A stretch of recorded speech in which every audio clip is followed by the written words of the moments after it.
છગન ભુજબળ અજીત પવારથી નારાજ, કેબિનેટમાં જગ્યા ન મળતા કહ્યું, હું કોઈ રમકડું નથી। મહારાષ્ટ્રમાં 15 ડિસેમ્બરે મંત્રીમંડળનું વિસ્તરણ થયું હતું, જેમાં કુલ 39 ધારાસભ્યોએ મંત્રીપદના શપથ લીધા હતા। જો કે આ મંત્રીમંડળમાં અનેક દિગ્ગજ ધારાસભ્યોની અવગણના કરાઈ હતી, જે કારણસર હવે એક પછી એક દિગ્ગજ ધારાસભ્યો નારાજગી વ્યક્ત કરી રહ્યા છે। આ દરમિયાન અજીત પવારની એનસીપીના દિગ્ગજ નેતા છગન ભુજબળે પણ મંત્રીમંડળના સ્થાન ન મળતા પોતાની નારાજગી વ્યક્ત કરી છે। તેમણે અજીત પવાર પર પ્રહાર કરતા કહ્યું કે હું તમારું રમકડું નથી। છગન ભુજબળે તાજેતરમાં મીડિયા સાથે વાતચીત કરતી વખતે અજીત પવાર પર પરોક્ષ રીતે કટાક્ષ કર્યો હતો। તેમણે કહ્યું કે મુખ્યમંત્રી દેવેન્દ્ર ફડણવીસ હકીકતમાં મને રાજ્યના મંત્રીમંડળમાં સામેલ કરવાના પક્ષમાં હતા। અજીત પવાર એનસીપી માટે એવા જ નિર્ણય લે છે જેવી રીતે ફડણવીસ ભાજપ માટે અને એકનાથ શિંદે શિવસેના માટે લે છે।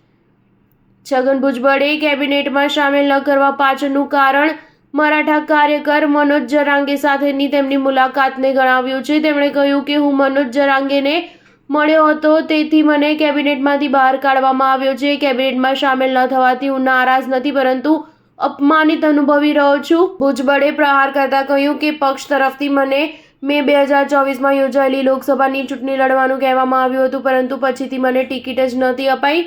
વર્ષની શરૂઆતમાં હું રાજ્યસભામાં જવા માંગતો હતો, પણ ત્યારે મારી વાત ટાળી દેવાઈ હતી। હવે 8 દિવસ પહેલા મને રાજ્યસભાની સીટની ઓફર કરવામાં આવી હતી, જેને મેં ફગાવી દીધી હતી। તેઓએ પહેલા મારી વાત ન સાંભળી, હવે તેઓ રાજ્યસભાની સીટ આપી રહ્યા છે।